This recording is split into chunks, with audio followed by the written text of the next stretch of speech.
অভ্যুত্থান পরবর্তী সময়ে এই নির্বাচনে আমরা আশা করিনি এবং সেটার অভিযোগের প্রমাণ পেয়েছে প্রশাসন। এবং আমি নিজে গিয়ে দেখেছি যে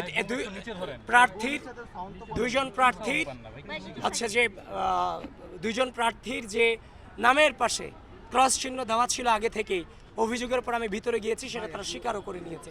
অমর একুশে হলো সেম ঘটনা ঘটেছে এবং এই কেন্দ্রেই এক সহকারী প্রক্টর তিনি শিবিরের প্যানেলিস্ট দিচ্ছেন, কিন্তু ছাত্রদলের প্যানেলিস্টকে যিনি বিতরণ করছে আমাদের সেই পাঠ্যক্রম সম্পাদক সূচনাকে তিনি হুমকি দিয়েছেন তার ছাত্রত্ব নষ্ট করে দেওয়ার। তিনি তো এই হিংস্র হতে পারেন না। সুতরাং আমরা আনুষ্ঠানিক অভিযোগ করতেছি।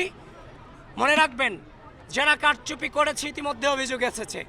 ঢাকা বিশ্ববিদ্যালয়ের মাটিতে বাংলাদেশের স্বাধীনতাকে যারা বিশ্বাস করে না, ঢাকা বিশ্ববিদ্যালয়ের শিক্ষার্থীদের মানবাধিকারকে যারা বিশ্বাস করে না, বাক স্বাধীনতাকে যারা বিশ্বাস করে না, এই ঢাকা বিশ্ববিদ্যালয়ের মাটি থেকে কারচুপির নির্বাচনের মধ্য দিয়ে তাদের উত্থানকে ঢাকা বিশ্ববিদ্যালয়ের শিক্ষার্থীরা কোনোভাবেই মেনে নেবে না। সুতরাং বিশ্ববিদ্যালয় প্রশাসনকে বলছি, এই কারচুপির এগেনস্টে দ্রুত ব্যবস্থা গ্রহণ করুন নির্বাচন কমিশন।